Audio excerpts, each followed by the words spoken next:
everyday health problems such as back pains, shoulder pains, migraine headaches, pain in the knees and legs, poor circulation, arthritis, diabetic neuropathy, numbness in the feet, strokes and sports injuries. ICT, repairs, rebuild, the power to heal, the future of pain relief. It is well known that diseases like diabetes, high blood pressure, and other illnesses may restrict blood flow, which can lead to impotence and erectile dysfunction.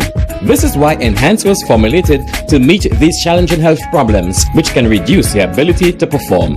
If you're having problems maintaining your manhood, then reclaim your manhood today with Enhance. Enhance increases your energy level, boosts your stamina, and increases your endurance. You can get your Enhance at Southwell VA4, Restorer Pharmacy Soufre, Knights Med Miku, Lay By Bar The Morn, Dexter's Place Jeremy Street Castries, Citygate Bar The City opposite the market, Plants Place Denry Highway, Arlette Supermarket Soufre, The Release Stress Bar Labrie Highway, Cool Joint Bar Victoria Schwazel, Prios Bus Stop 22, next to the Moshi Bus Stop opposite the Grosile Bus Stop.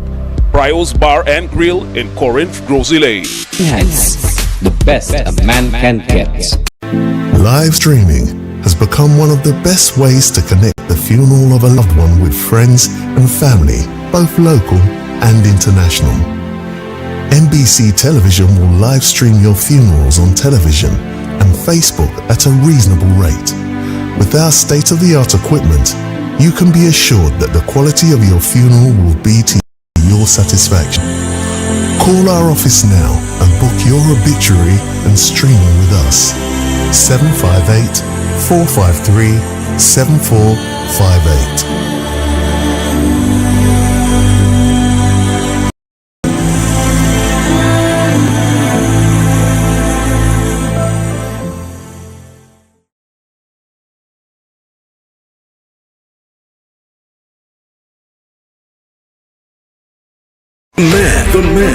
The voice.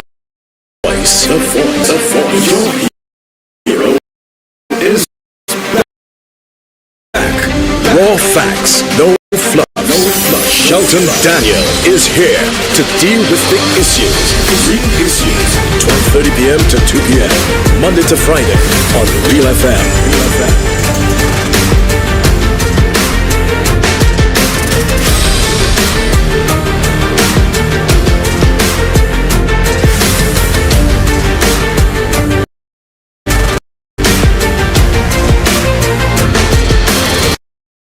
McDowell Supplements, an effective way to ensure you and your loved ones are getting the daily recommended intake of essential vitamins, minerals, and other important nutrients necessary for optimal health.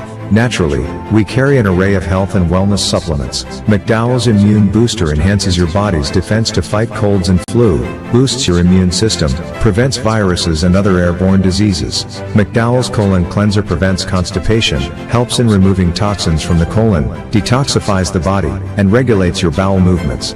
McDowell's Prostate Health prevent the enlargement of the prostate, improve urinary flow, and reduce frequent urination, especially at night. Moringa oleifera capsules are rich in minerals like calcium, potassium, zinc, magnesium, iron, and copper, vitamins like beta-carotene of vitamin A, vitamin B such as folic acid, vitamin C, D, and E. McDowell's Potassium Complex, used for treating and preventing low potassium levels, high blood pressure, preventing stroke, and aid in weight loss. McDowell's Triple Magnesium relaxes the muscles, relieves cramps and helps to control high blood pressure, improves sleep, and can calm the nerves. Magnesium is very important for the normal functioning of cells, nerves, muscles, bones, and the heart. McDowell's Ginger Turmeric helps to relieve pain, decrease nausea and enhance the immune function to help protect against illness and infection. Ginger turmeric has powerful anti-inflammatory properties and improves your circulation. Don't hold health back. Let health strike back. McDowell's, the better way to start your health. Visit Health Service Center, John Compton Highway, call 453-6417. Let your wellness be our stress. Why are you suffering from aches, pains, and illnesses? When there's help for you, at Health Service Center, we offer a wide range of treatment that has been scientifically proven to help you with your aches, pains, and illnesses. Our ICT machine is one of the most effective devices in the health field. It has shown positive results in many health problems, such as back pains, shoulder pains, migraine headaches, pain in the knees and legs, poor circulation, arthritis, diabetic neuropathy, numbness in the feet, strokes and sports injuries. ICT, repairs, rebuild, the power to heal, the future of pain relief. It is well known that diseases like diabetes, high blood pressure, and other illnesses may restrict blood flow, which can lead to impotence and erectile dysfunction. This is why Enhance was formulated to meet these challenging health problems, which can reduce your ability to perform. If you're having problems maintaining your manhood, then reclaim your manhood today with Enhance. Enhance increases your energy level, boosts your stamina, and increases your endurance. You can get your Enhance at Southwell VA4, Restorer Pharmacy Soufre, Knights Med Miku, Lay by Bar The Morn, Dexter's Place Jeremy Street Castries, Citygate Bar The City opposite the market, Plants Place Denry Highway, Arlette Supermarket Soufre, The Release Stress Bar Labrie Highway, Cool Joint Bar Victoria Schwazel, Prios Bus Stop 22, next to the Moshi Bus Stop opposite the Grosile Bus Stop, Prios Bar and Grill in Corinth, Grosile.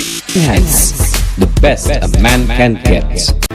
Live streaming has become one of the best ways to connect the funeral of a loved one with friends and family, both local and international.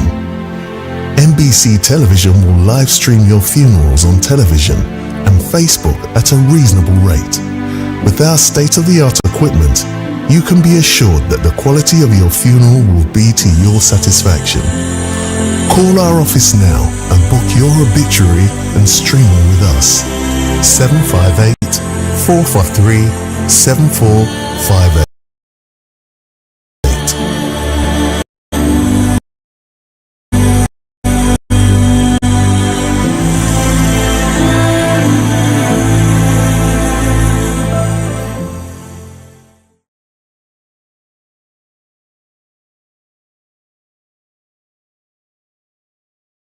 The man, the voice. Your hero is back. Raw facts, no fluffs. Shelton Daniel is here to deal with big issues. 12:30 p.m. to 2 p.m. Monday to Friday on Real FM.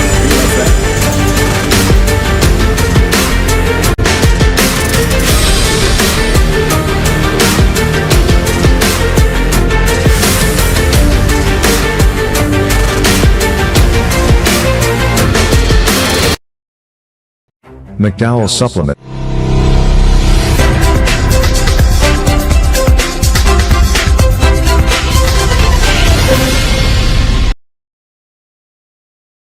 The man, the voice. Your hero is back.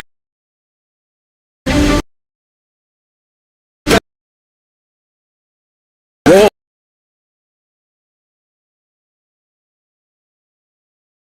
facts,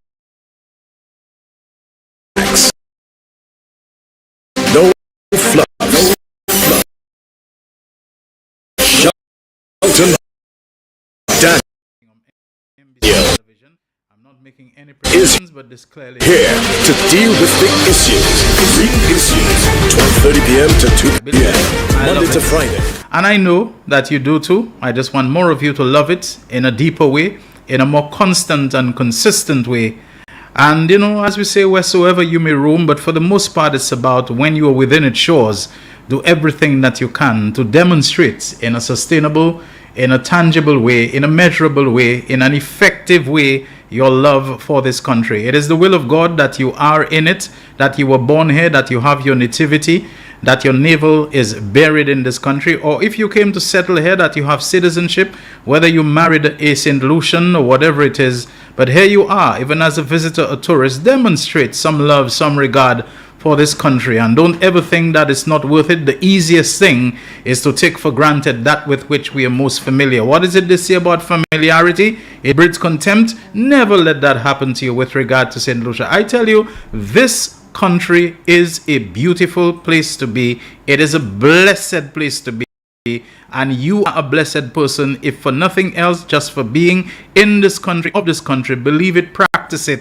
And I'll tell you something about the land. When you are good to it, whichever land it is, the environment, the wildlife, the fauna, the flora, whatever it is, when you are good to it, it gives back its goodness to you. Just you try it and you will see. So I hope your day is going so far. It is getting a little warmer and warmer, I find, these days, but it's livable. You know, like I have said, my great dread is that it should repeat what we experienced last year, and I'm reading some things which suggest it might be even a little worse, but nobody died from it as far as I know. Nobody died of heat stroke or heat stress or collapse or whatever, but maybe it did and we didn't hear of it. These are things that are beyond our control, but the things that are within our control, that are in our hands, let's do them. It's World Hypertension Day, and the theme for it is measure your blood pressure accurately, control it, live longer. I'm sure so many other people have spoken about it that by the time the real issues comes along in your lunchtime and so on, I really don't want to go through a rehash of what has been adequately dealt with, including on Zafenu this morning. You know, good day to my comrade, Jahim. You did a wonderful job with the doctor that you had on Zafenu this morning, and others who have been talking about it, including our Minister for Health, Wellness and Elderly Affairs, the MP for Vieux-Fort North, Honorable Moses Jean-Baptiste, and so many other people who are talking about it, that we will take hypertension seriously. And one of the things I can talk about, and I will, because I suffer with it, I've been taking medication for years, and that's why you always hear me talking about this. I've never had a problem with the medication. If ever there is a problem with the medication, it's a very simple thing to tell your doctor about it. You know, I notice I'm wheezing when I take the medication. I notice I'm breathing hard, or my heartbeat is fast, or it's slow, or I'm putting on weight, whatever it is. Just talk to your doctor about it. Do not go off medication. Do not refuse to take medication. That the doctor gives you the tablets and then you just put it aside, you know, and you don't bother with it because you hear people say, especially men, if you're a man, you know, it will affect your virility. So, you know, a lot of men don't take their medication, not because sometimes they've experienced something, because they hear other men in the chatter around that, you know, it will do this to you, or even if they experience it, people talk to your doctor about it. There are many alternatives and options. The doctor can change the medication. He can give you another one that doesn't have this problem. Another thing, you know, men, our socialization, when we buy the domino table, playing dominoes, all our partners drinking beers or drinking something stronger, and we're on the medication, so we stop the medication so we can drink our rum. I actually know people who did that, you know. I know 2 of them who died, you know. One got a stroke, another one, it was sudden heart attack. You know, so, you know, when weekend time come, they stop drinking the blood pressure medication so they can drink their rum, you know, and all kinds of different things. My advice to you, I've never had those issues, never had those problems. I remember once, for a long time, I was taking a certain blood pressure medication called atenolol, and, you know, a doctor said, that's probably part of your weight problem. Long-term use, it predisposes you to weight gain. The weight didn't come up, but he put me on another medication, you know. And that other medication was a combination of the blood pressure medication and what is known as a diuretic. I realized I was going to the bathroom very often. Diuretic means something that stimulates, you know, peeing. So it's like every time I had to go and pee, I told the doctor, he said, okay, the diuretic is to prevent whatever fluid buildup that can cause swelling of the ankles. Let me take you off it and see. And he gave me one without the diuretic, and I've tolerated it well. It's worked well for me, no problem. I'm just making this point, not because I want to tell you my business, but because, you know, have a conversation with your doctor. While I was in Antigua, man, I was very close to, and, you know, in the broadcasting business, also in politics and so on, with the Labour Party, Antigua and Barbuda Labour Party. I'm a Liberite wherever I go, by the way. And, you know, the man was diagnosed. First of all, he started feeling he had problems with his breathing, his chest feeling tight, he feeling a squeezing pain in his chest. I kept telling him, you know, and I have to be careful not to mention his name, you know, please, bro, this is sounding like the symptoms I'm hearing people saying of when you have had trouble. Go and see a doctor, you know. And the guy was looking fit, you know, a gym buff, you know, going up and pumping his weights and big arms on his biceps. I wish I had a build like that. And he went, And the doctor told him, your blood pressure is what's causing that. Your blood pressure is high and it's putting stress on your heart and so on. Gave the man medication, took the medication 2 days, he stopped the medication. Stopped the medication, and then one day he's telling me another boy is feeling his whatever, his breathing is heavy and this kind of, hey, look at you, you know, tough guy like you in the gym all the time, but your breathing is heavy. He stopped. What about the medication? No, he stopped it. In fact, he decided to go natural, and he's taking ginger and turmeric. He's grating ginger and turmeric and he's drinking. I said, you know, bro, if ginger and turmeric easy like that could, you know, cure high blood pressure and whatever it is, nobody would have the problem. Nobody. Ginger may be a little more difficult to grow, but one of the easiest things to grow, especially among the rhizomes, is turmeric, chichima. You put it in the ground, dry ground, whatever. I know about it. This thing is to grow abundantly around all over. Ginger, you have to do a little thing, plow, you know, they call factor. You loosen it up. Not chichima. Chichima is growing on its own everywhere. The guy, ginger and turmeric. I say, bro, you're getting off doctor's medication for you to go and take ginger and turmeric. If that was thing from the start, the doctor would have told you take ginger and turmeric, or you would have taken it, you would not have had to go to the doctor. He kept it going, you know, trying to will himself off with this until he felt he was dying. He went back to the doctor, and the doctor asked him, are you crazy? You know, at your age, probably the length of time you've had this thing, you know, you believe you can deal with it. Anyway, sensibly, he went back on the medication and he got this thing. Because I dreaded, a nice guy, you know, good friend of mine, that one day the guy would have just collapsed and he would have died. So, this is my advice to you people. You can see me, I'm not in the best of shape physically and so on.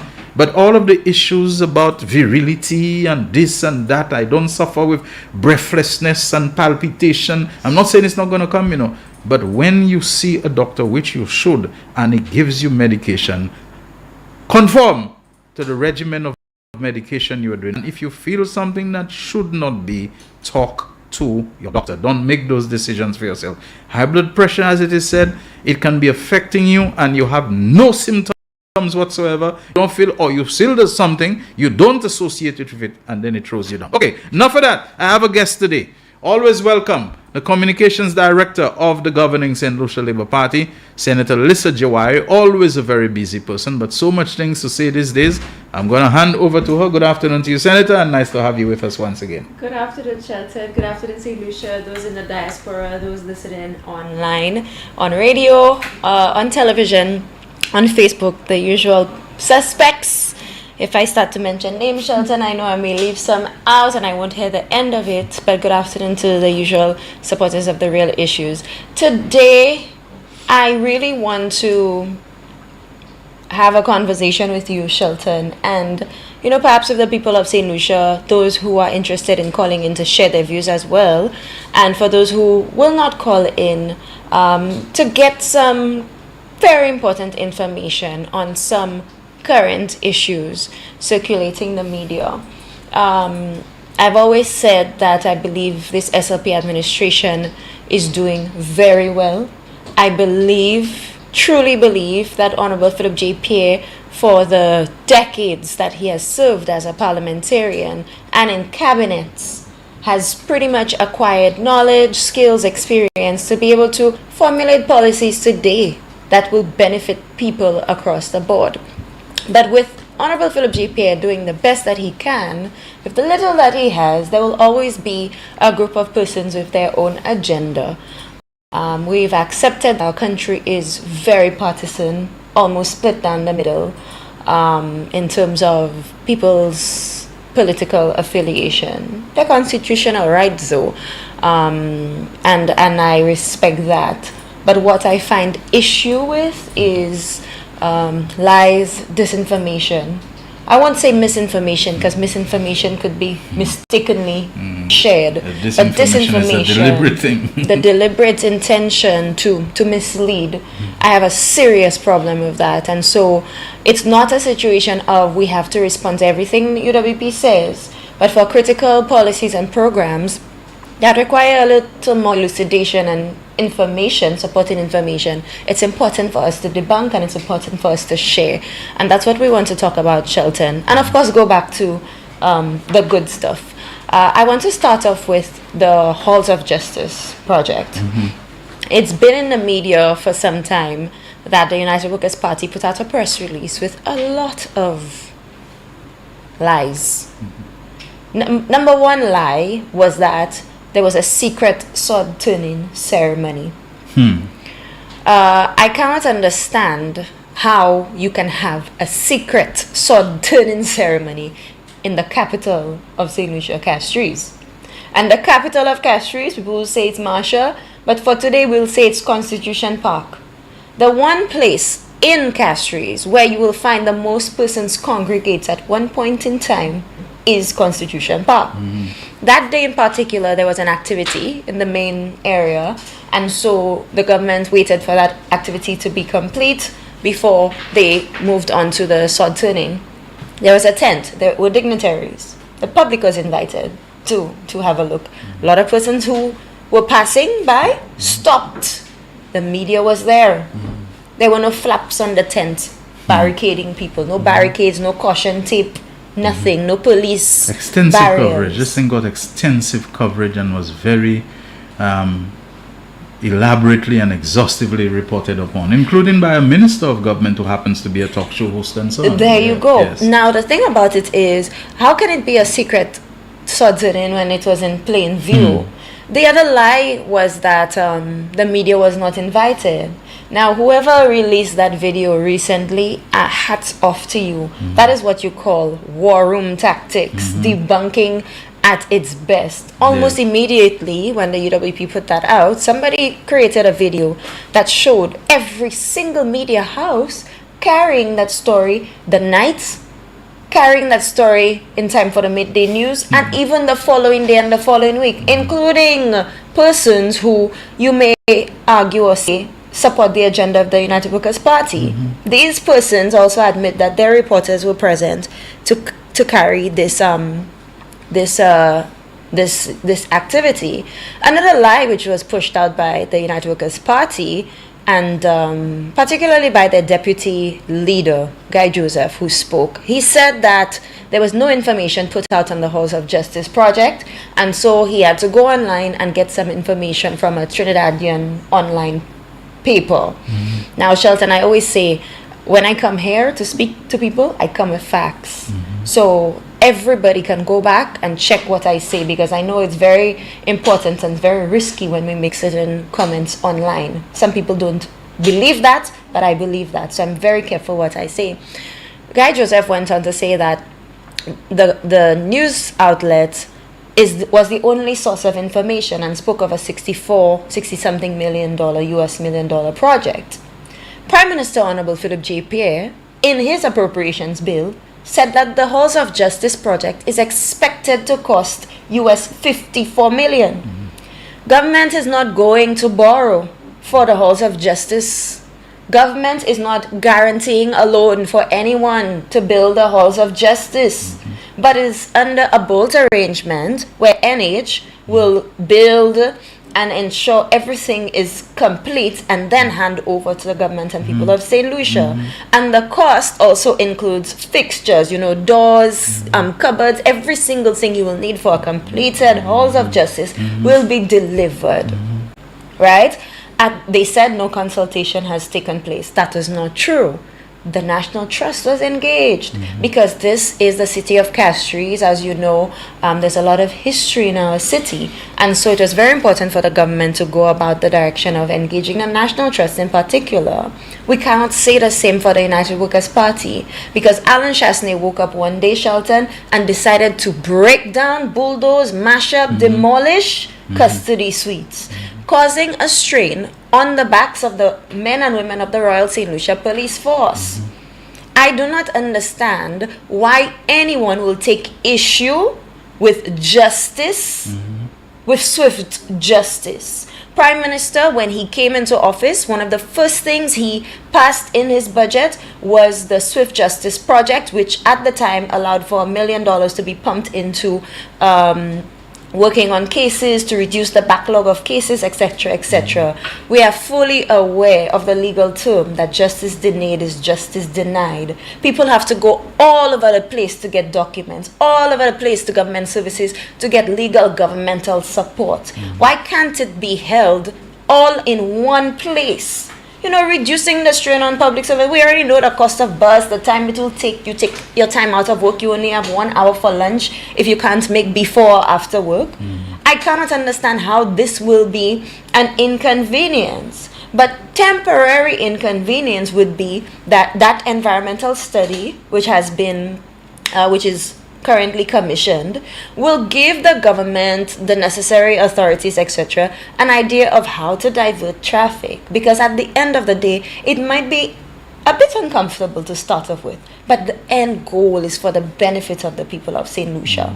St. Lucians need to be reminded that we do not manufacture a lot of construction materials. So if the cost may increase slightly or even decrease, it really depends on the on the market rate, on the market prices of these items. So that is why Prime Minister was very clear when he said it is expected to cost US 54 million. But here you have people talking about 60 something, 61, 64, like they don't know what they're about, saying there was never any consultation on that, saying that government never put out any information, it was secret. We've dealt with that. Lastly on that, Shelton, in case there's any contribution you want to make on that, there is an application before the Development Control Authority, DCA, for the demolition of the buildings. Okay. So this is being done by the book. By the book. And I'm just surprised that the UWP has, on the surface, a problem with a bolt arrangement, because I heard so much about bolt. I mean, I heard so much about fresh start, you know. I'm just wondering whether the problem is that for once we're not hearing everything going to one company. Exactly. Everything to fresh start construction, fresh start construction, fresh start. I wonder whether it's because it's NH, another name has come into the picture, but a few other names have been coming into the picture. The UWP is no stranger to this build, own, lease and transfer arrangements and so on. They have been used before successfully, I think. They have never led to any kind of fiasco or any kind of contention. The legal process by which it is done is often very clearly inked, every I dotted, every T crossed and so on.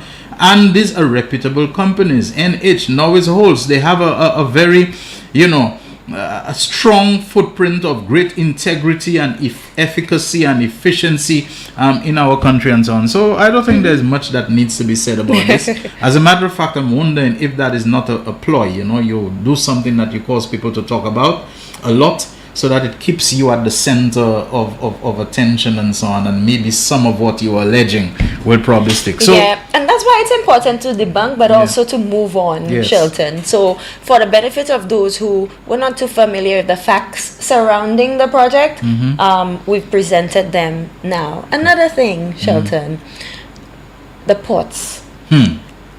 I don't know if you can put up that graphic. I think I sent it to you a little earlier. Okay, you did. All right. Sorry about that. So, no, that's fine. There is a graphic by an arm of the UWP, and that was posted on Citizens for Accountability and CAPS, on United Pack, etc. There's a graphic talking about St. Vincent building a modern port. Okay. Let me see if I can send it to Jaquan right now. Jaquan, just look out for something called St. Vincent building a modern port. All right, I've just sent it to you. Yes. All right. So the graphic speaks of St. Vincent building a modern port, and you see images of that. And they say St. Vincent building a modern port while St. Lucia lease/sold. Which one is it? Yeah, which one is it? Yes. Well, St. Lucia lease/sold their ports for 40 years. And they put Point Seraphim, Soufrière Port, they even put Vieux-Fort Port, cannot be developed in the next 40 years. Can I ask you an almost rhetorical question? What is the difference between 40 years and 99 years? I think your arithmetic will be better than mine. Shelton, are you 99 minus 40, isn't it almost 60, 59 or something like that? Are you referring to the dollar square foot, 1,000 acres? Yeah, I'm just wondering, people go and list something for $1. Is it per square foot or per acre? Per acre? Oh gosh. Per 1,000 acres at $1 per acre for 99 years. So in 99 years, what you going to get out of that Shelton, thing? can you imagine any one of us leasing from government 1,000 acres and all we have to pay is $1,000? Boy, Shelton, I do in a kind of development. You know, everybody having a house in St. Lucia. Anyway, I don't know, but these are the people who have a problem with a 40-year lease. But and that's why I tell you, they have a problem with bolt arrangement when that was a standard thing that they used to go for, Then now they have a problem with a lease. They confused about whether the lease is a sale or whatever. They don't know the difference between a lease and a sale. And then they come having a problem with 40 years when they went for 99 years. Okay. Anyway, go ahead. Your papi is confused. And I will just draw some comparisons because I will read out some figures here. First of all, again, government of St. Lucia has not sold one of its assets to any foreign entity. We have not done so. And the ports have been leased to Global Ports Holding for 30 years with an opportunity to extend for 10 years. Depends on how the projects go. Right. Nothing has been sold. Critical for us to understand is Global Ports will benefit from the cruise side, which is actually the smaller revenue part. Yeah. And SLASPA continues to have control over cargo.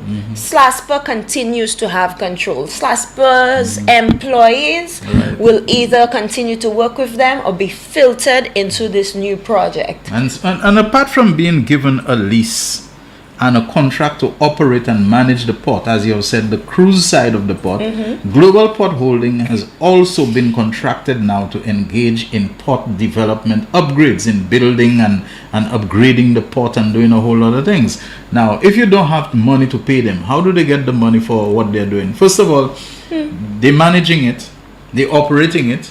Are you paying them for that? They will also be building so that the largest size Oasis class cruise ships can come, and a whole lot of things they'll be doing. What you can call a port redevelopment. The upgrade is an entire redevelopment and so on. You're not paying them for that, so where are they getting the money? I feel like we are really getting it good from this deal, because additionally they are consuming SLASPA's debt. They are paying off SLASPA's debt. Now, of course, there is something in it for a developer, and they spoke of the head tax, but we have to bear in mind that this is the smallest part of the revenue coming from the ports. Global Ports Holding has a history of port development in the Caribbean. And they recently completed the Bahamas. If you look at that port, it is beautiful. Antigua as well, Antigua, Prince Rupert, even Puerto Rico, they're there. I know they're Puerto Rico, working. a U.S. territory. A territory of the United States of America. GPH is contracted by them to do port development upgrades and so on. In the U.S. territory, they don't consider them to be sinister or something like that, or they have some kind of, underhandedness going on there. You wonder what's going on. So it goes to show you why or how legit this deal is. Now, they spoke of St. Vincent, so let's speak about St. Vincent. St. Vincent's project, their port development, which is not a cruise port, but their cargo ports, that is US $250.8 million. That St. Vincent port is $250 million US dollars. They get a grant from the from the UK government of 36 million US. And guess what? They are taking a loan from the Caribbean Development Bank of $110 million. There is a loan. Yes, it will have concessionary rates, but it's a loan from CDB of $110 million, and they're putting up $104.8 million, and that's US. St. Lucia is not taking any loan. We are not guaranteeing anything at this point. The only exchange for the redevelopment and the management of the port is a certain percentage of the head tax, Shelton. Yes. Now, the United Workers' Party also said there's no consultation with this global port thing. Another thing they say is a secret deal. I don't understand how this is a secret deal when UWP, Alan Chastney, had 2 MOUs in front of him between 2017 and 2018, 2 MOUs in front of him with global ports. He's very familiar with what the deal presents. Would he or did he at the time tell St. Lucia anything that was part of that MOU? No. We never heard of anything. In fact, we were told we could not tell the government what to do. Now, Alan Chasney's defense was that, these are matters for cabinet.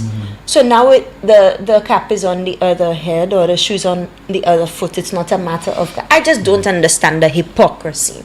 The other thing about this global ports thing, Shelton, United Workers' Party is saying that Vieux-Fort Port cannot be developed over the next 40 years. How did Vieux-Fort reach in that? The redevelopment is Castries Harbor. The redevelopment is Bannans Bay. And the redevelopment is Soufrière for now. That's right. For now. And he knows very well what are the limitations pertaining to Vieux-Fort. I think there are issues that they have found in previous surveys and so on that have to do with the seabed, the natural features of the seabed, and that if you're going to bring in ships of a certain size and a certain, what we call the draft of those ships, that is the depth, that is submerged below the water and so on. The kind of thing in Antigua, they had to do extensive dredging of the harbor and so on, and the dredging sometimes requires not just drilling but the use of explosives and all those kind of things. You have to ask yourself for now, is that something that you want to go into? And they know that there's certain features and things about the Vieux-Fort Port that I think have limited the extent to which you can proceed along those lines for now. Right. Now, if Alan Chasney had delivered on his promise of a Pearl of the Caribbean, on his 23 islands or 20-something hotels, and his ideas of these hotels being developed and built in the south, perhaps we would be having the conversation for the home port now, because Vieux-Fort would have had the supporting infrastructure. We've paid so much under this airport deal that we still don't have an airport, right? There was range, your promise of DSH and a redevelopment of the south. If you did that when you said you were going to do it, then we wouldn't be having this conversation as to when or if. It would probably be included. Now, there is absolutely no truth to the idea that the Vieux-Fort Port cannot be developed.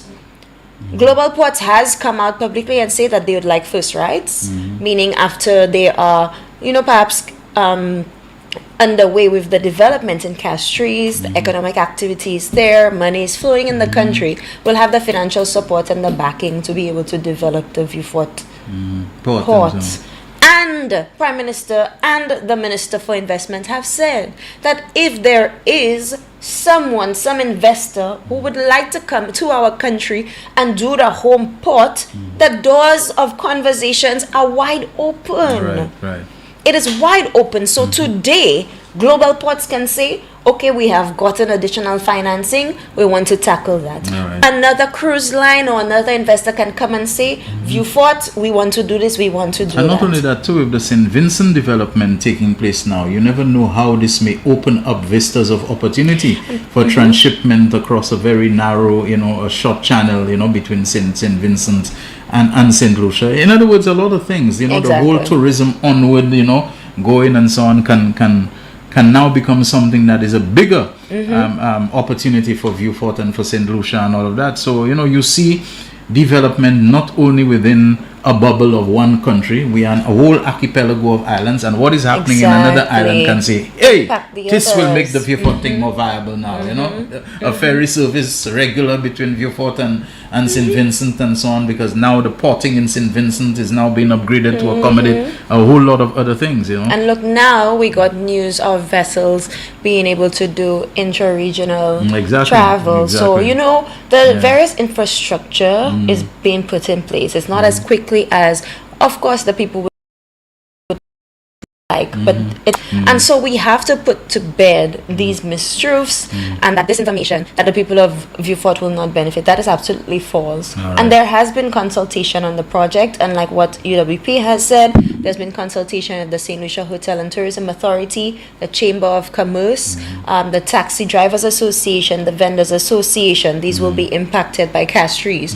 For Bannans Bay, the consultations have been held with the fishermen of Bannans Bay and the residents of Bannans Bay. Right. For Soufre, the residents of Barons Drive were met with. The team from the Soufre Regional Development Foundation, the team from the Soufre Marine Management Authority, SMMA, and additionally the Soufre Fishermen's Cooperative, business owners. Right. So there has been consultation on a wide, very wide consultation on that matter. We've gone over the time on our 1 p.m.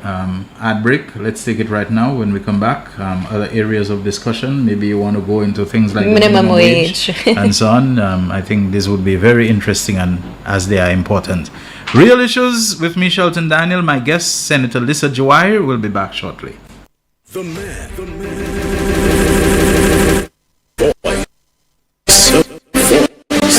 Your hero is back. Raw facts, no fluff. Shelton Daniel is here to deal with the issues. Real Issues, 12:30 p.m. to 2 p.m. Monday to Friday on Real FM.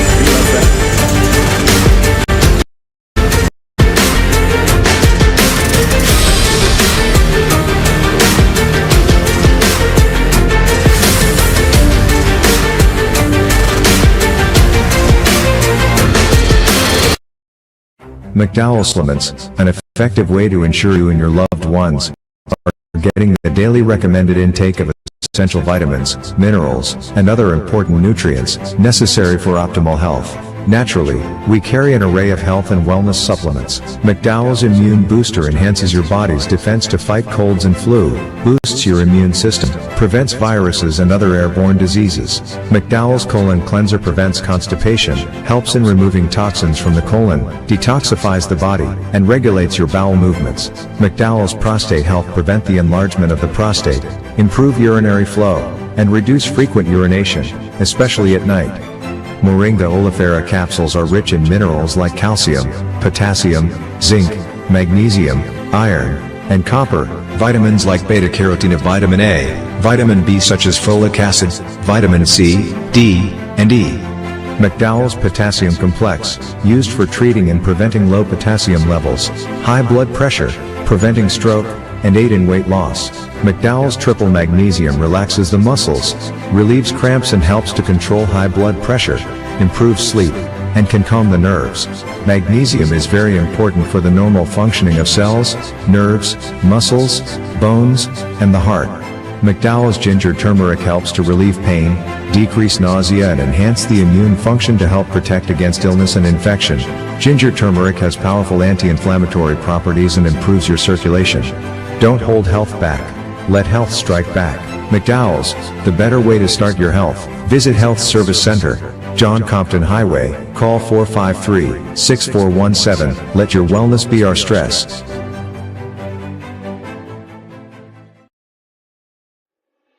Why are you suffering from aches, pains, and illnesses? Where's help for you at Health Service Center? The man, the voice. Your hero is back. Raw facts, no fluff. Shelton Daniel is here to deal with the issues. Real Issues, 12:30 p.m. to 2 p.m. Monday to Friday on Real FM.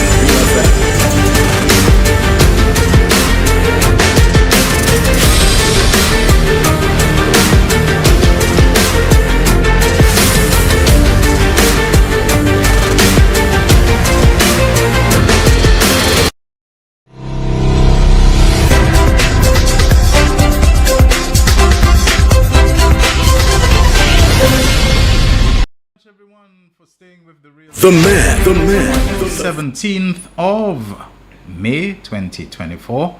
We're already into the second half of the month of May, people. Let us look ahead. June is coming, hurricane season begins. Start being prepared, start taking whatever little things that you can accumulate, even if it's 1 pack of candles, even if it's 2 tins of tuna fish or whatever. I mean, you don't have to go and buy out the whole shop or anything of that kind.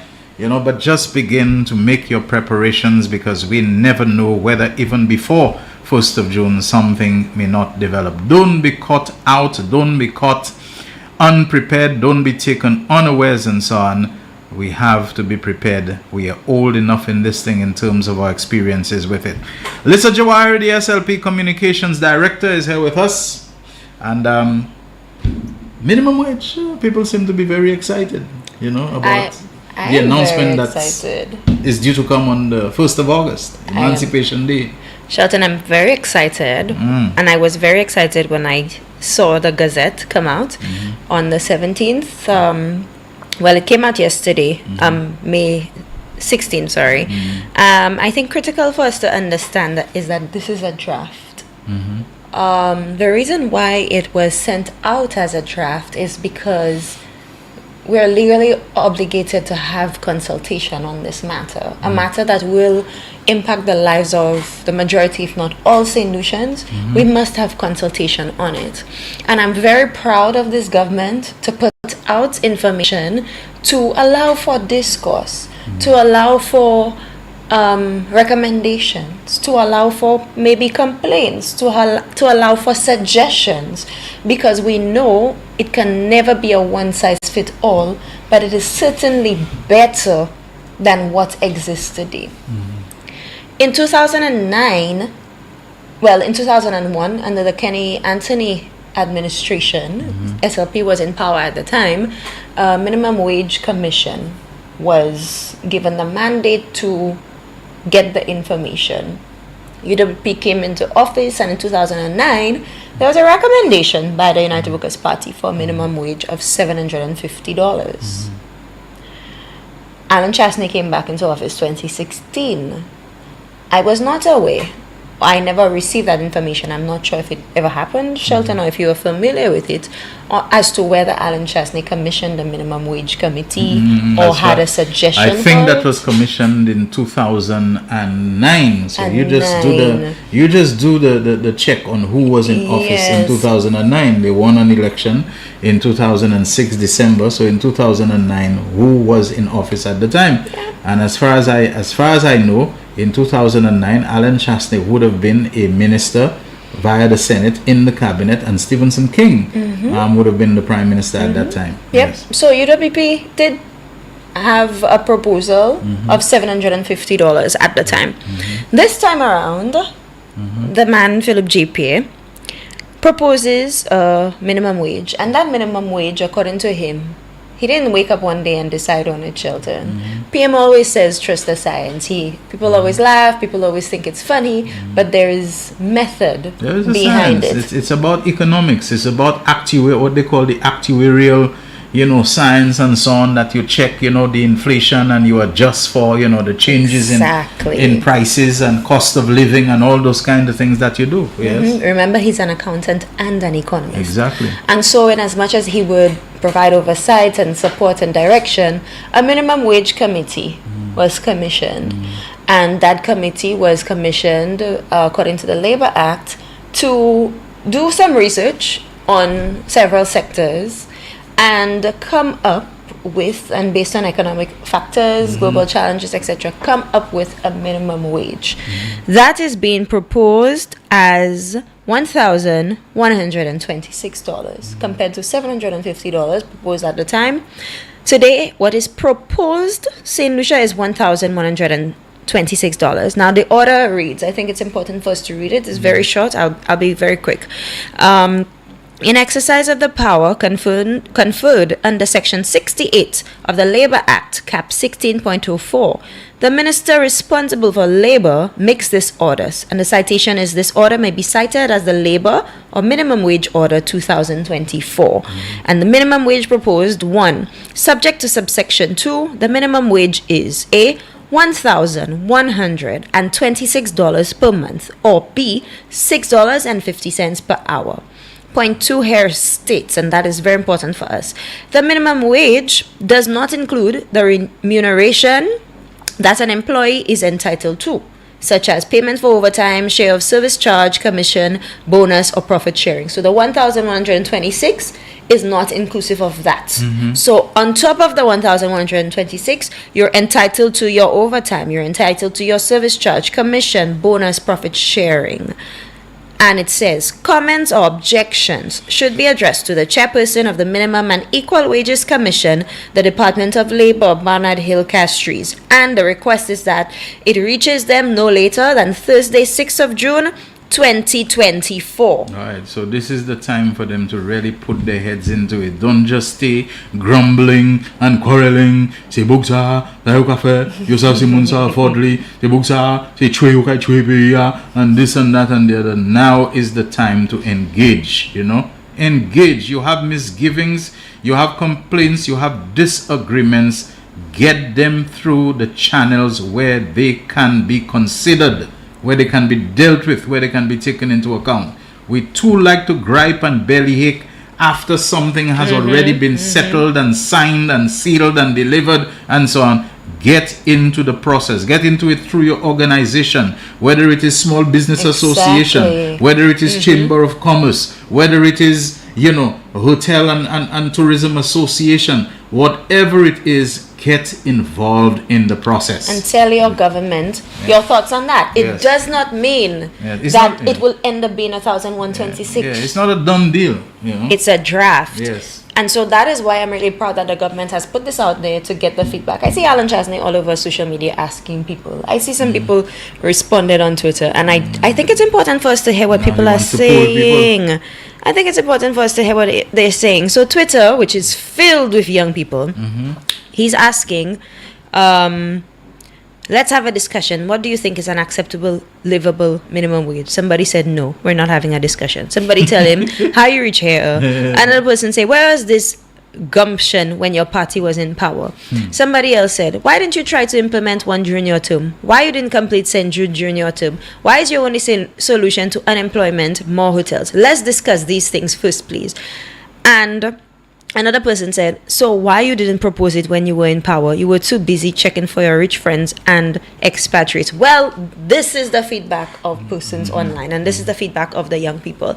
I think it's very important for us at this point to really do some introspection and understand the sectors who will be significantly impacted. Shelton, as we know, there are people who walk home at the end of a month with a pay packet of $600. $600 a month. Right. You are going home to your children, to your husband, to your family. To face your bills, to face your electricity bill, to face this bill and that bill and so on, and the other burdens that you have to bear. And yes, government has paid facilities fees and CXC, math and English, but these prices raising from factors that are not created by us. That's food by itself, the whole supermarket thing and so on that is inescapable. You have to deal with it. So Shelton, can you imagine you making $600 and the government is proposing that a minimum wage is almost double that for you? That's right. Shelton, I can imagine, and I've already gotten some calls, people who they call you and they just want you to just be there on the phone. This lady in particular called me this morning and she's just like, she cannot process it because she never thought she would live to see that day. For me, I never thought I'd live to see the day that this would happen. So right now, it's really an invitation for St. Lucians to be part of this conversation. Shelton, share your views, share your voices. It's not cast in stone. It is a draft because we want to get your feedback. And come August 1st, Emancipation Day, Prime Minister Philip J. Pierre would have received all the data, all the complaints, all the requests, suggestions, etc. And an announcement on the minimum wage will be made on August 1st. All right. And I want to say thanks a lot to and good afternoon to Egbert Andrew, who has sent me a message, and it's an important message as he notes the consultative stage, which Lisa was just talking about, before implementation of the minimum wage is not something that's a done deal. Whatever the Prime Minister has said is his thoughts, his ideas, his proposal and so on. But if there is a body and a process through which it will go, it does not mean that what he says that it will be that will not be a little lower or a little higher. And Egbert is saying some folks are carrying on as if the minimum wage is cast in stone. It is not, and that is worth repeating. Thank you very much for that. Now, if it were, if it end up being that, Shelton, more information will be shared with the public as to how it was arrived at that. Because remember, some sectors, you might think that this is ridiculous for you because you might be making more. Right. For somebody else, this is double what they are making. You understand? And so a minimum wage is not the maximum wage somebody Yes. should be paid. Yes. It's just that you cannot pay somebody in the formal sector any less than that. That's right. That's right.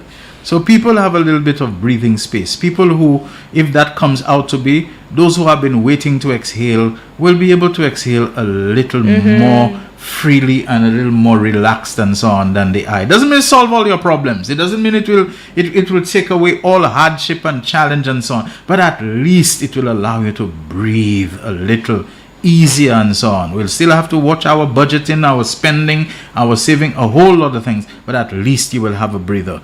By the way, thanks also Egbert for sending a message to say that Norwis Holes NH actually was contracted to build what I call the new part of the Castries market under the UWP. All right. So we have had experiences before with NH International. I think they've probably also been involved in road building and so on. You know, there's a long history with NH.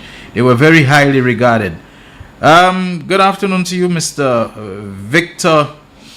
To Gerard.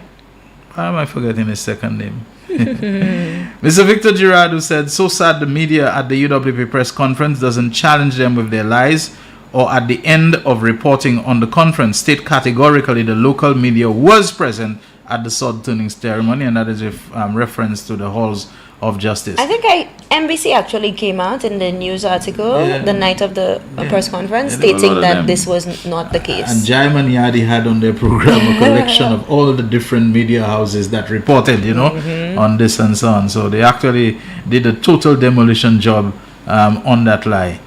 Let me see what else I have there.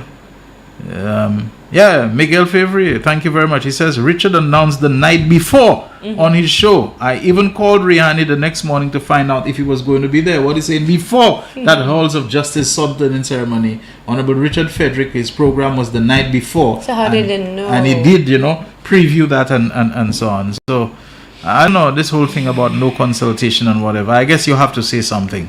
When you've crapped out and nosedived on the jazz that you tried to diss and so on, and you see it came out, you have to try to see if you can get some kind of talk down for everything else, halls of justice, whatever is coming, and we can expect more of the same. Speaking of jazz, Shelton, before we go into jazz, I just noted that there was a big announcement. An announcement has been made that American Airlines, as of December 7th, in time for the Christmas season, will fly on Saturdays non-stop from New York to St. Lucia. I think that is incredible. And we're doing it without us paying them any subsidy, right? I think that is incredible. We'll have some competition. I Remember can't there wait was to a see time what the rates a will be. certain fella was paying them to fly empty planes to St. Lucia and so on with our money. Honorable Philip JP said that's not happening. You know? But it really goes to show you that people are interested in coming to St. Lucia. Dr. Hiller did say that when they were doing the scans for the persons who purchased tickets online for jazz, they came from over 50 countries. It was the biggest jazz yet. And I will allow for him to put out the statistics, but my information is clear that it was more than what we had previously. All right. You'll see also they'll have things to say with the T20 international cricket matches that are played here and the travels and who's coming and all that kind of thing.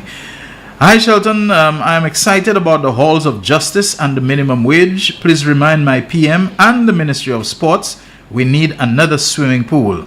Commuting to Rodney Heights takes a lot, and our children in opposite end of the island need this swimming pool. I have been advocating, you have heard on this program, for us to have more aquatic centers and swimming and all of that, as the seas generally become a lot less hospitable, and the beaches and all the things I've noted about them. I don't want to go too deep into them. The Minister of Sports has addressed that. Right now, there's work happening on the 50-meter pool in time for certain tournaments and championships. That's in Beausejour in the north, but there has been discussion on perhaps a 25-meter in the south. Yeah.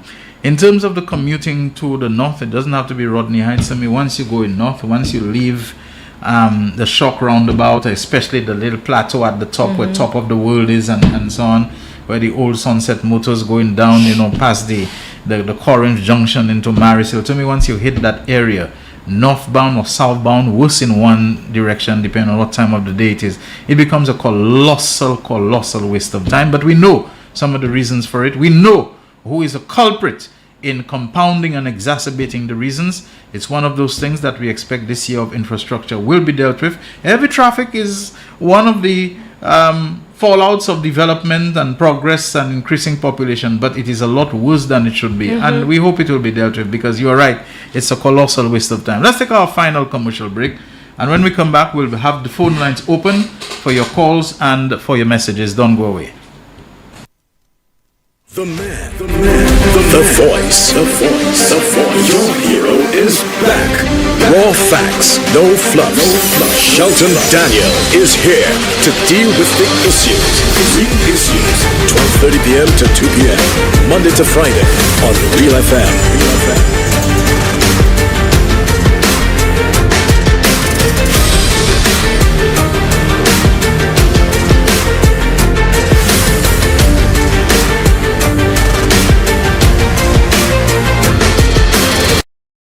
McDowell's Supplements, an effective way to ensure you and your loved ones are getting the daily recommended intake of essential vitamins, minerals, and other important nutrients necessary for optimal health.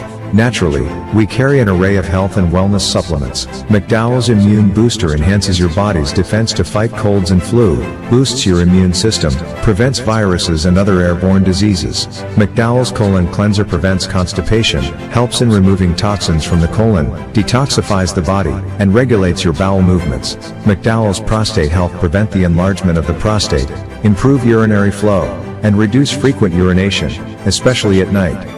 Moringa oleifera capsules are rich in minerals like calcium, potassium, zinc, magnesium, iron, and copper, vitamins like beta-carotene, vitamin A, vitamin B such as folic acid, vitamin C, D, and E. McDowell's Potassium Complex, used for treating and preventing low potassium levels, high blood pressure, preventing stroke, and aid in weight loss.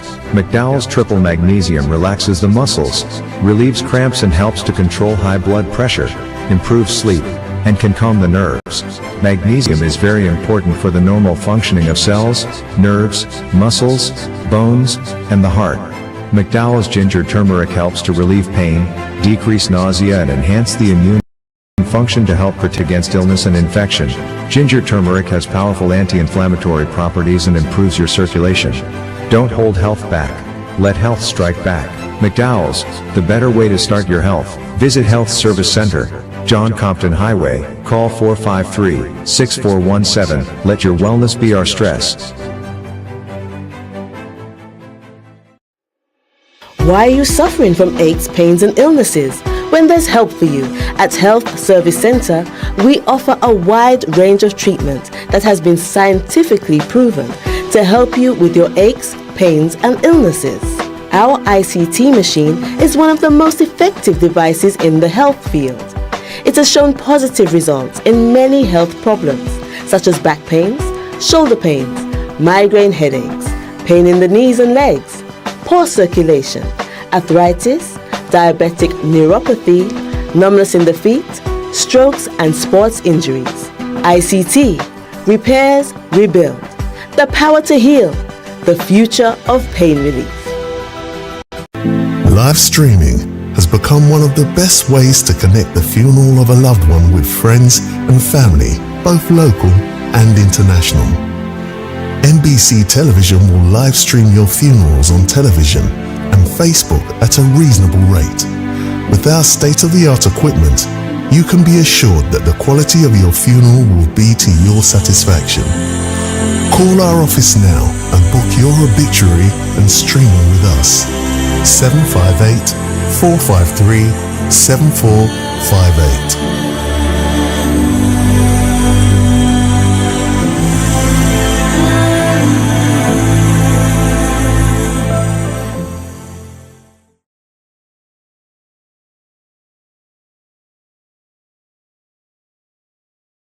The man, the voice. Your hero is back. Raw facts, no fluff. Shelton Daniel is here to deal with the issues. Real issues. 12:30 p.m. to 2 p.m. Monday to Friday on Real FM.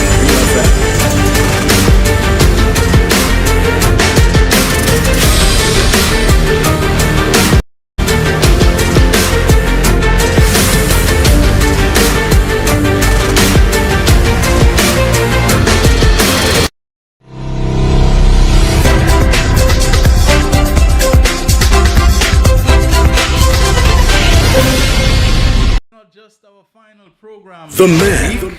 It's also 3-day intervening days before we are back together again on Tuesday. Get a good break. Because Monday, oh yes, Monday is a holiday and there won't be any real issues. So let's make the most and the best of today, the last for the week. And the first one after it will be on Tuesday next week because of Whit Monday, also known as Pentecost Monday. Lines are open for your calls. 724-7325, our mobile number on which you can WhatsApp call us. That's 758-724-7325. And you can also call us on the landline 4533-911. We already have a caller. Good afternoon. Real issues. Hello? Hello? Hello? Hello, I'm trying to address Ms. Jaro. Yes, go ahead. Ms. Jaro, probably I would like to get your number. We have issues to talk about Amsterdam. I enjoy the fact that you promoted my district. I heard you over the radio. I'm sorry, caller. I can't hear what you're saying. What's that? I said this is the first time I heard somebody talk about Amsterdam in a positive way. The last time you spoke on the air. Mm-hmm. Everybody else has been talking about our district is the poorest, which is not true. Number two, I would like to know what is it you all are doing about the bridge at Amsterdam and the people that were displaced. That's it, caller? Hello, that's it. Okay, thank you so much for your contribution. Thank you very much. In Honorable Wayne Gerard's presentation to the House, Shelton, and to the listeners, he did make mention of the bridge and the persons who were displaced, that there will be provisions for them. And these were his words. So I believe it's a matter of him having these conversations if he's not had them already. And as to when, he will provide more information on that. We can always follow up on that. But he did say that there will be provisions for persons who would be displaced by the work on the bridge. All right, we continue taking your calls 724-7325 and 4533-911. These are the numbers to dial. We're going until 2 o'clock, not a minute over today. And we're starting our long holiday weekend at sundown today, not immediately. The workday continues until whether it's 4, 5, 2, I don't know in your case. So like I said, let's make the most and the best of it. Senator Jawai, I think one of the very difficult things that I found out as an editor, whether of radio news or newspaper and so on, a lot of people think it involves what you put in, but a lot of the effort involves what you leave out. And I'm sure as a communications person, one of your great challenges is knowing the things to ignore. Boy. Not to give relevance to things that really should be discarded. Yes. But maybe we can talk about it, time permitting. We have another call on the line. Hi, caller. Good afternoon. Real issues. Good afternoon, Shelton. Good afternoon, Lisa. Hello. Afternoon. Hey, how are you doing? Good, bro. thanks. Okay. I just wanted clarification on something. I only called because I heard the last caller ask about the people near the Amsterdam Bridge, and we say you in response spoke about Honorable Gerard's presentation, although I didn't get to listen to it. But just before I answer, clarification I wanted is, are you speaking about the people who are already scheduled to be displaced and relocated near the Amsterdam Bridge to facilitate the construction? Well, she did not give any specifics. I can only assume that maybe she's not aware of that. I know because I knew, my previous role, I was involved in the meeting with many of the residents. There were quite a few of them. Okay. With the negotiations and discussions regarding their relocation. They're actually going to be, or if they are not already relocated, some houses would be built. Relocated to the top of the hill, past the health center, going up to that hill. I forgot the name of that hill. But up there, but then apart from that, what is pretty interesting, and Shelton, I think I did mention it at one time on your show, that the people who also kept animals, or red animals, they were along with the Ministry of Agriculture, the Department of Livestock, to be exact, regarding arrangements to be made for them to be trained, receive actual formal training in the rearing of the animals. I think there was also a component where they would be paid or compensated for their animals and paid at the value or whatever, but then also being given the opportunity to replace them in the future following the training and the certification. So there's a whole holistic process, if indeed that is what the caller is referring to, because as far as I know, the people who have to be relocated, who are being relocated, know very well what is going on. I think it's at a very advanced stage. Yes. Thank you so much, Miguel, for that. And I was also told that the contractor did have consultation with the people already, so they would have received the information. That I do know. That I do know for sure. Great. Because I was at quite a few meetings. In fact, I did take quite a few pictures and videos, so I was privy to a lot of the discussions and the concerns that were going on, although I did join that part late, well advanced into it. But I can say for certain that discussions were held with them. I think as far as in terms of the settlement and of the land, where they'll be moving to and everything, all these things were discussed. They are aware. I'm not sure at this point how advanced they are in terms of the construction and the relocation, but I would assume that it's done right now. Yeah, perhaps next time we can get some more information. I think that information can be sought from the project unit at Kalisak, the ministry's project unit. Great. Thanks so much, Miguel. You're welcome. All right, thank you. 724-7325 4533-911. We have another call on the line. Good afternoon. Real Issues. Good afternoon, Mr. Honorable Shelton Daniel, Senator. And good afternoon to Senator Lisa Jo Ayer. Let me do a Shelton Daniel and Miguel. Miguel, you sure that's why you wanted to call this afternoon?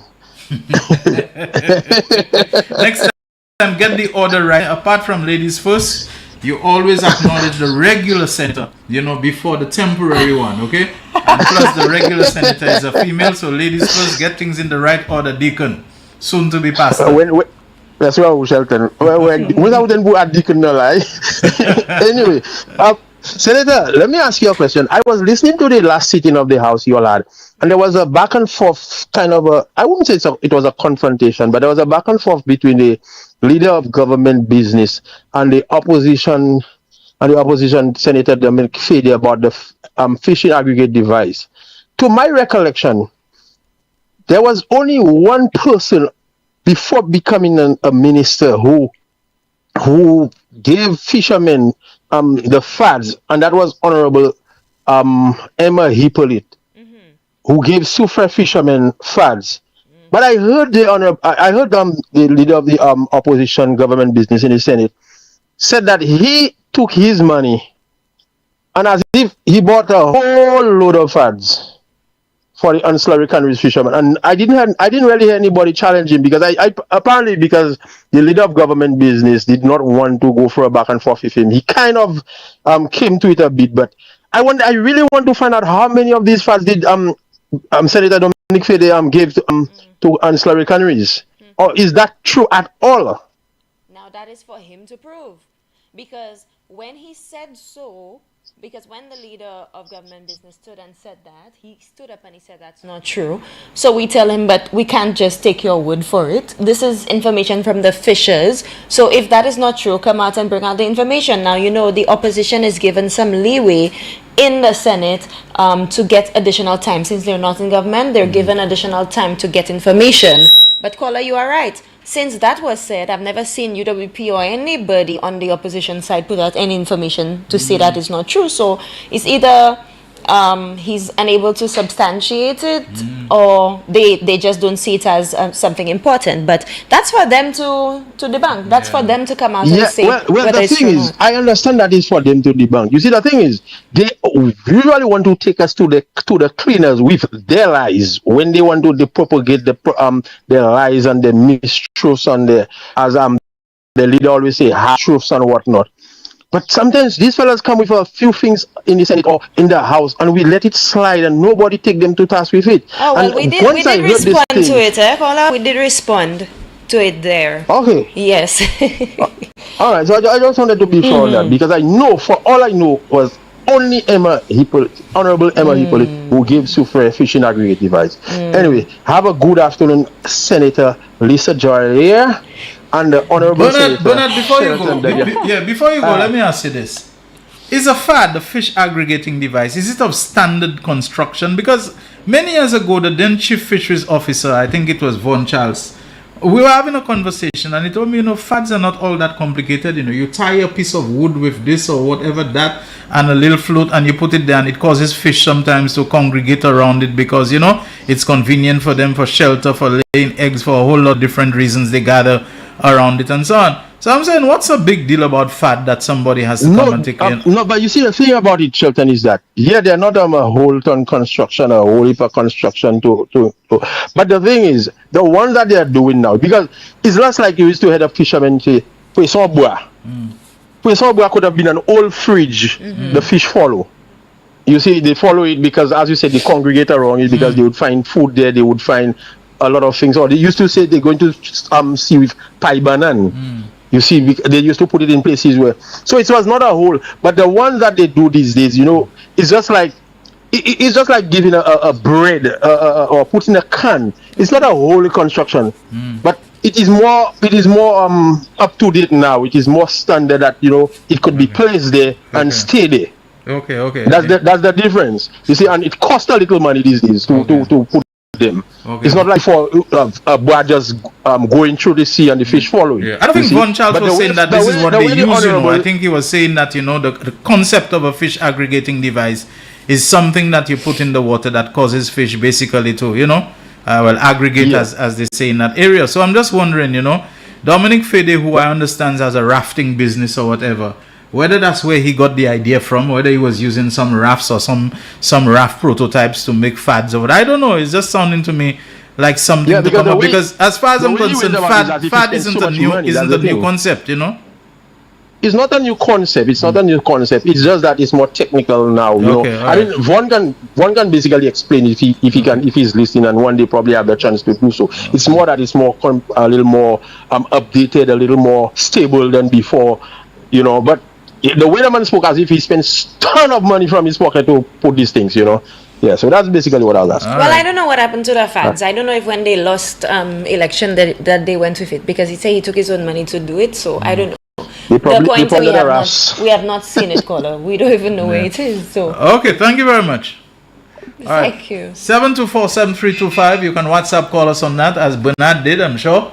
Or 4533-911. Those of you who are overseas and want to call, you can WhatsApp call us on 724-7325. And 4533-911 is the landline. We have another caller on the line. Good afternoon. Real Issues. Good afternoon. How are you? Yeah, I'm okay. How about you? I'm doing well, by God's grace. Yes. Yes. So the name is Michelle Samuel. I'm actually calling on a totally different topic than you're speaking on right now. Hi, Lisa. How are you? Hi, Michelle. How are you?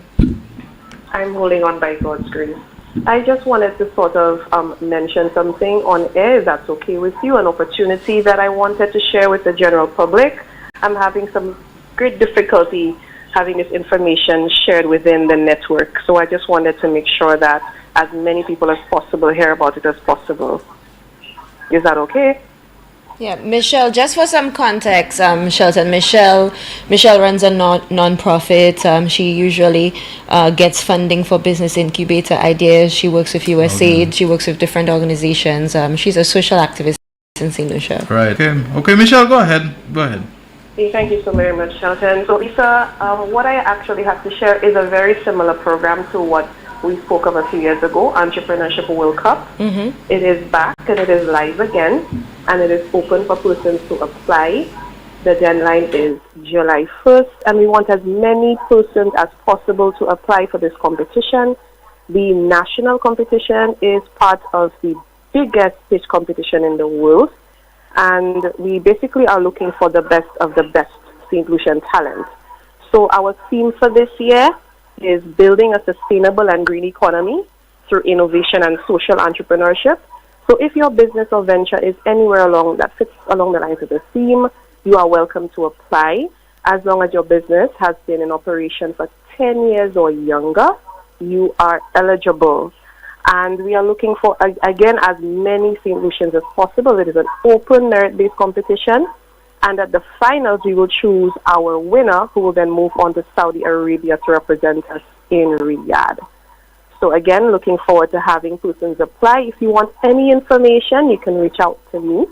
The number is 724-0079. Again, 724-0079. Or you can visit our page on Facebook. The name is Flood Terror, and you'll find the information there. Thank Michelle, you so very much, Lisa and Shelton. You're welcome. Before you go, can you send me that on WhatsApp? Oh, sure. Not a problem. All right. Thank you so much. All the Thank best. you. All right. Okay, we now have on the line the former Chief Fisheries Officer, Mr. Vaughan Charles, with us. Good afternoon to you, Vaughan, and so nice to hear from you. It's been a while. Yeah, good afternoon, Lisa, as you Good set the afternoon. protocol. And good afternoon, Shelton. And good afternoon to listeners. I was listening to this discussion on fats and the claim that Dominic Fede was the one who used his money. I can recall Dr. Kenny Anthony when he was in opposition sometime in 2007, 2008. Had a discussion with me, and he said he wanted to purchase some material so he can build some flats for the fishermen, so some flats can be built for the fishermen of Viewfort. Now, when flats are built and deployed, not because it's deployed in and around Viewfort, it means that the fat belongs to the Viewfort fishermen. The fat belongs to everybody. But I remember clearly it was Kenny Anthony who was the first politician who used his own finances to purchase material, and along with persons from the Department of Fisheries, assisted the fishermen in building flats. Before that, the responsibility was solely that of the Department of Fisheries. And over the years, flats have developed. Now a FAD has a radar reflector, it has lights, it has, it's a little more sophisticated and it lasts longer. Like the gentleman said earlier that, coconut branches, and initially in the South Pacific, that's how FAD started. They used coconut branches, they used anchors, and other parts of some other pieces of material that would be used as fish attraction. So the device is actually made of material that can attract fish. It creates a food chain in the water.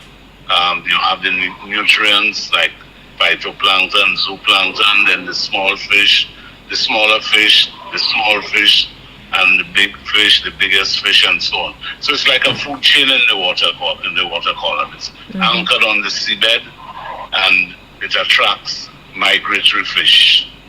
So, like again, the gentleman mentioned abwa. It's like abwa is actually some material, any object that's floating on the water that fish congregate, whether it's because there is small fish, there's prey, and then the prey. So it creates a prey-predator relationship. So the smaller fish is prey, the larger fish is the predator. But there are larger predators that would feed on the large fish. So, for example, marlin would feed on the tuna would feed on the sharks, and so on. So it's like a food chain, but it has become a lot more sophisticated now. We have to put radar reflectors, we have to put lights. The radar reflector would allow ships to recognize that there's an object in the water. We have to get the coordinates and send coordinates to SLASPA.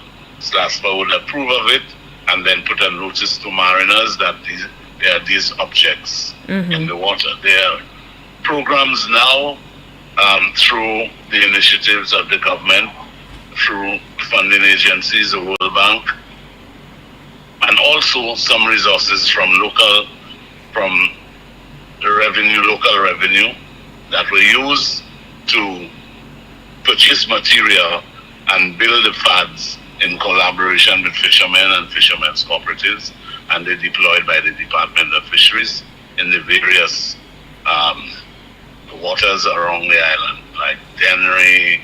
The Dennery fad is like 21 miles southeast.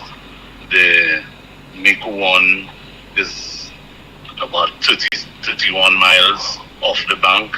It has to be deployed in deep water where large pelagics can congregate. You cannot deploy a fad on the continental shelf. It has to be off the shelf in deep water, over 17 fathoms of water and so on. So, yes, it has become sophisticated, and it would cost, a fad would cost in excess of between $5,000 and $7,000, depending on how sophisticated you go. Between five, you say, Comrade Charles. So that means it's starting around $5,000. Yeah, because depending on how sophisticated you go.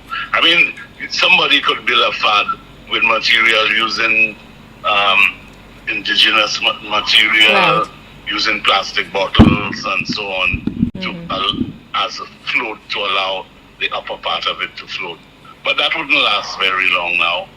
They could use what they call banana rope and things. So that's what we use traditionally. But these didn't last very long on the elements. It would probably decay quickly. So the fads have become, like I say, a lot more sophisticated. It has been improved, and its production. One question I wanted to ask you. I remember in times past when you and I, did interviews and we conversed on this. At one time, you were very, very concerned and disturbed about people interfering with the fads, and you had put out an appeal: please stop interfering with the fads, stop moving them, stop damaging and dismounting them. As far as you know, even though you've left, the post at the time for quite a while now, is that still a problem of people, going around and sabotaging or whatever it was, the fads and so on, vandalizing there, we might say sea vandalism? Yeah, well, Shelton, I'm still involved in that aspect of the development. Working with the cooperatives, especially in the construction, purchasing the materials, construction and deployment of fads. The problems we had before was a lack of education. Persons sometimes would see the floating device, they would harvest the fish and then cut it because they don't want the other fisher to come and catch fish off the fad and then create competition when they go onshore. In those days, the marketing of fish were not that well structured. So I go on I saw a floating device. I harvest 600-700 pounds of fish around the fad, and then I cut it because I'm going into shore. If another guy comes in and harvests the same amount of fish, means when he comes into shore, the price of my fish would decrease. So to alleviate the competition of catch, they would do that. But over the years, the education, the improved marketing structure and improved marketing arrangements, and the education and getting them involved in the construction of the fad itself aided in that regard. But now the only problems we experience with fad destruction may be a vessel strike, if it's not properly identified, demarcated, and so on. But there is acceptance, great acceptance. But fishermen depend on the fad highly. It allows them to decrease their consumption of fuel, and that they can use their GPS and go to the location of the fad, whether the light on the fad is on or not. Once you have your GPS and you put in the location of the fad, then you Okay. 99% certain that you will locate the fad and you can fish around the fad. Okay. We'll have to leave it at that for now. Mr. Vaughan Charles, former Chief Fisheries Officer, thank you so very much for joining us and for bringing some further clarity and information to this. Really appreciate it. Information. I know we have thank you. We have the lotto coming in. Yes. Where are we now with the lotto, Jaquan? Is it 2 o'clock? Okay, it's 2 o'clock, so we have to end it here for today and for the week. Yeah. Thank you so much again, Shelton. Yes. Thank you so much for the opportunity as usual. All right. A lot of other comments that I could read, but I think they'll still be relevant when we come back on Tuesday, God willing. Thank you so much, everyone. Do enjoy your extended holiday weekend. All the best to you. Shelton Daniel, on behalf of Senator Jawahiri and Technical Operator Jaquan, signing out. The voice. Your hero is back. Raw facts, no fluff. Shelton Daniel is here to deal with the issues. Big issues. 12:30 p.m. to 2 p.m. Monday to Friday on Real FM.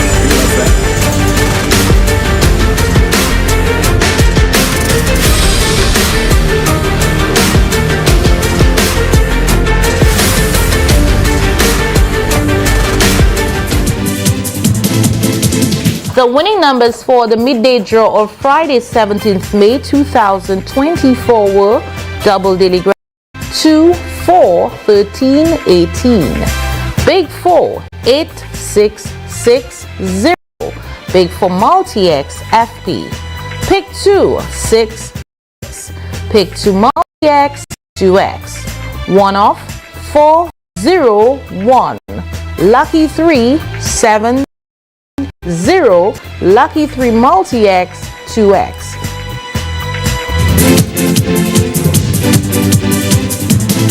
The voice. Your hero is back.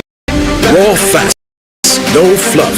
Shelton Daniel is here to deal with the issues. 12:30 p.m. to 2 p.m. Monday to Friday on Real FM.